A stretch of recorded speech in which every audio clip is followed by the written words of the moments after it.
L-E-C-I. What's a loser? Or teacher.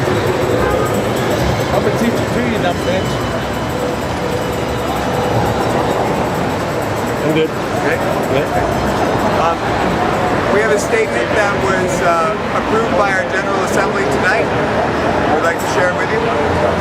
Occupy Tampa affirms support for our brothers and sisters in law enforcement who, as public sector workers, are part of the 99% of the population that is not controlling most of the country's wealth. We understand the police have orders to follow from the politically motivated city administration, and that to disobey those orders could result in their termination with the force. Given the current economic environment facing all Americans, it would be a daunting task for any law enforcement officer to find themselves unemployed and looking for work. The police officers who evicted us from the park last night are no more a source of the problem than the deputies evicting people from their homes across Florida and the United States due to foreclosure on a daily basis. Occupy Tampa stands in solidarity with Occupy Wall Street in fighting against the social and economic injustice that is destroying the American dream. Corporate influence in our political system has created a wedge that has severed our political process from the needs and concerns of everyday citizens. Over the last 2.5 months, the Occupy movement has shifted the public dialogue away from budget deficits and debt ceilings to the growing concerns facing members of the 99%. Members of Occupy Tampa come from all walks of life.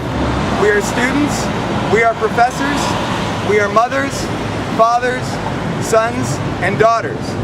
We are nurses, we are small business owners, and union members. We work at jobs that barely pay the bills and don't provide health insurance. We are cashiers, veterans, and service workers. We are part of the 10.3% of the unemployed citizens in Florida unable to find meaningful, viable, and sustainable work. The ongoing and fervent assault on the working families of America must come to an end. Occupy Tampa stands committed to continuing the dialogue that the Occupy movement has brought to the public consciousness during this American autumn. We ask the Tampa Bay community to engage in a public dialogue with us. Our General Assemblies are open to everyone from all walks of life, regardless of age, gender, religion, background, or political affiliation. These are the principles that define the message of who is the 99%. I'd like to introduce you to 3 people who were arrested last night at the park: Owen, Zachary, and Susie.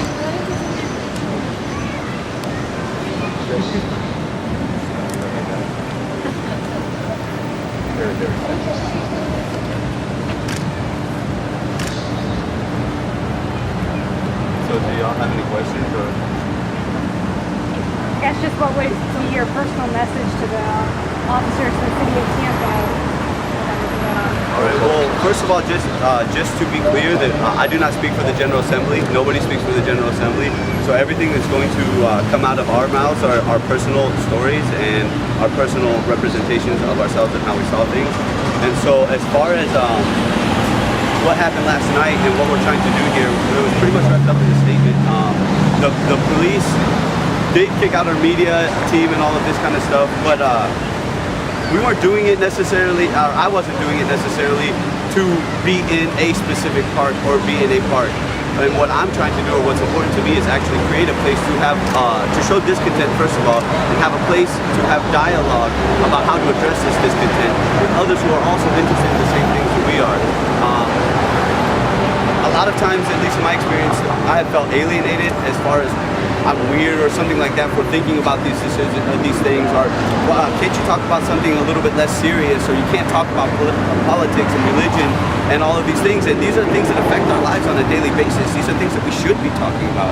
And so that's what brings me out here personally, is to make sure that we are talking about these things, that we are talking about issues that affect us on a daily basis, and that we're allowed to talk about them and allowed to do something about it in a non-violent, complete non-violent way.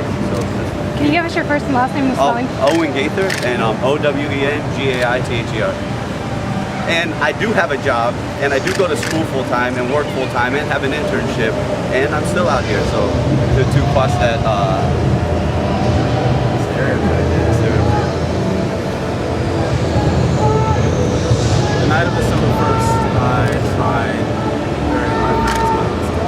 I rested honestly 4 times for reasons I felt were unjust. I remember walking down the sidewalk with a group of friends and fellow protesters and seeing a flock of police go up a hill, and I was certain that they were going to do whatever it took to disperse the protesters who were sitting on top of the hill, who were chanting, who were discussing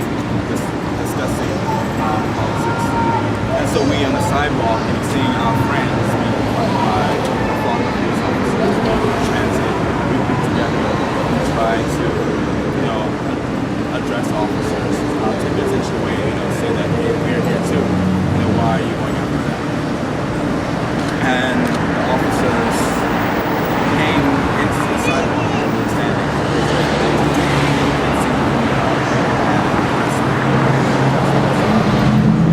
and I feel that that is a perfect situation, just reflects on the greater situation. There's a lack of space. There's a lack of space where people can go and express their opinions as individuals. Without being overshadowed by a larger force who feels that it is responsible to other constituents than the people. And so last night just reaffirmed why I'm here and what we're doing to create that space, to create that the means for people to voice their concerns, and of course that's Can we get your first and last name also as well? Dr. Jones, D-A-I-R-I, Jones. Can I grab my mic up as well? My name is Susie Shannon. I'm a public employee, and I appreciate that the police officers are also public employees and have to deal with a lot of the same situations that I do. Budget cuts coming down all the time because of the choices that are made by the government. Just for the record, man, I have based on what I perceive as their corporate donors. And that hurts our entire community, it hurts our police officers, it hurts all public employees, and it hurts everyone who uses public services, which is basically everyone that can't afford to have privatized services. My experience last night was that I was treated with great respect by the police officer who arrested me, and I appreciate that, and I believe that's a choice that police officers can make, and I hope that the police officers in our community continue to make that same choice, because when we realize they're doing our job, our concern is creating a public space where we can talk about the problems of our country and our community, and we can find solutions to those problems, and we've been doing that work, and we're proud of the work we're doing, and we hope we continue to have the tool of having a 24/7 occupation where people can come any time of day or night, and meet with a group of people who are concerned and we can work together to find solutions. My name is Susie Shannon, SUSIESHANNON. You wouldn't have rather been anywhere else in the entire world that night.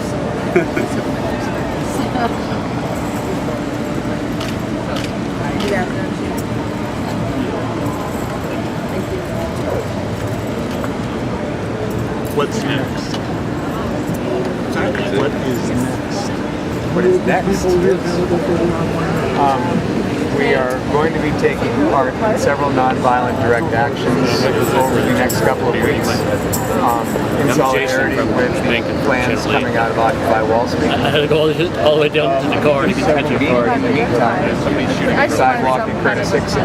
Oh, Will likely remain our home until such time that we find a better option. Or Yeah, they ran out of time, I guess. Something better is offered. Trespassing and Is she